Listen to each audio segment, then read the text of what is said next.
keiki is makua to Hawaii, right? And very often, Māori, Aotearoa, say that Hawaii is makua to Aotearoa. What was it like for you guys to help Hawaii remember who we are and our history? What was that like for you guys? That was the main event, really, to connect ourselves. Though we're thousands of miles away and we're thousands of years apart, that our olelo Maoli, ngā Kanaka Maoli, tangata Māori, kōrero Māori, reunites us again. So that's pretty much culturally, that was the main event. That's the most beautiful thing, all wrapped into an epic show. But I think that was the most beautiful part of what we were doing. Absolutely. It was like an awakening for me too, to understand. And, through our language advisors and everything just starts to make sense, and there were ways to say it in our language, and it was just like, and the more we were getting into it, the more we were realizing, hey, and as Jason said to me at the beginning, we're the same bra, we're the same people, bra, and if we look far enough back, as you said, kahiki, some went north, some went south, some went east, the tihangaya. So, power to Polynesia tonight. Proud to be alongside the people with the pen. And that's what it all goes back to. The writing, the narrative, the story. Proud to be part of this with Jason at the lead. And we're looking through their eyes now. I can sense that he's proud to finally do something about his land, about his kupuna. And to be part of that, very exciting, very privileged. But I remember my first day, the lady holding the microphone, just before the take, comes up to me and says, Kahekili is my kupuna. You're playing my ancestor. So for the rest of the take, I'm waiting for her to whack me on the head with that microphone. So thankfully it never happened. So I must have been on the right track, because we had people around us.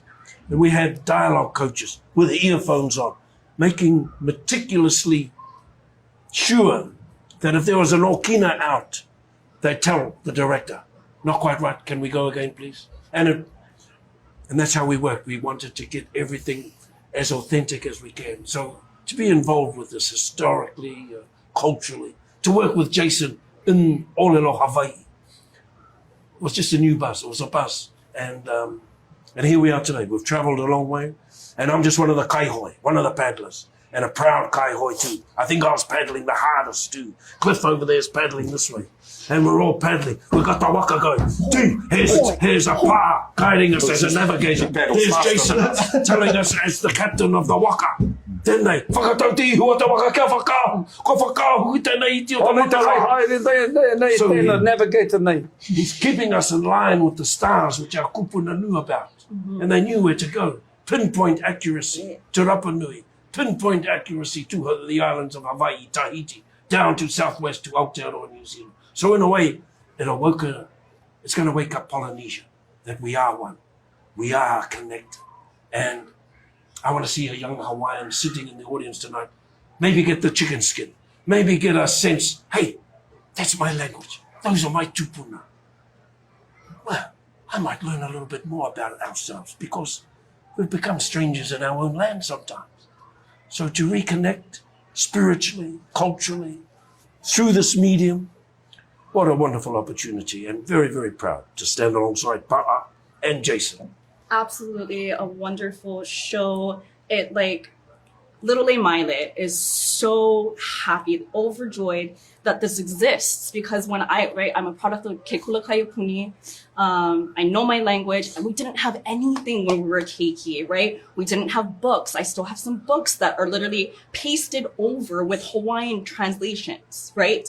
I remember the first Olelo Hawaii books we got. Yes. And just being in awe. We have Olelo Hawaii books now, Yes. but we never had shows. We never have movies. We never had anything else. And so this is a dream come true.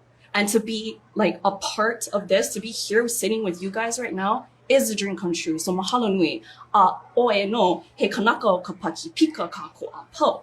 we are one. It's not just Hawaiʻi, it's not just Aotearoa, it's not just Kahekili, right? Even our Melanesian and our Micronesian brothers and sisters, right? Our cousins, we're all ohana. We are Kanaka Maoli.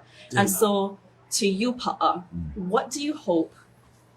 Well, one, how was it you felt that this was your kuleana to tell this story? And two, how do you want the rest of the Paʻakai and even Indigenous and Native folks around the world, what do you want them to take away from this? Because for me, this was a very Indigenous way of storytelling. And I'm just like, what? We can tell our stories like this? Who knew? So. Yeah, the truth is I really do think that as Indigenous people, there's a collective feeling, there's an energy around the world, and we're really asking to be recognized for who we are. And what we're wanting to do is start a dialogue from a place of honesty. And so if we can build shows like this, if we can build stories like this, it doesn't just have to resonate in Hawaii. I mean, as you can see, it resonates for all across the Pacific. It resonates with Indigenous peoples around the world. And I really believe that the world is actually ready and primed for healing.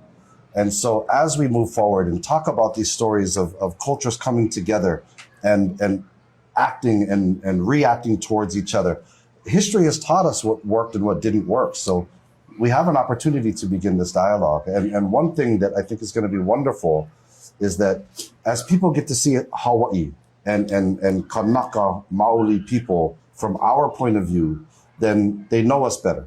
So when they come here, I know you, you know me. We can actually begin an evolution in tourism. Tourism doesn't have to be a position of coming here with the expectation to be served. You can actually come here with an expectation to share, to learn, understand our cultural practices as we give and take from one another. I really do think there can be an evolution, and I think there is a necessity for evolution, because we're not going to sit back anymore and allow things to be taken and allow things to be ravaged and altered in ways that are not pono, that are not right for us. So, let this begin a dialogue. That's it. Let us set a platform and hopefully all Indigenous cultures, I think they will feel from it. But just to be clear, this is the type of conversation we can have today.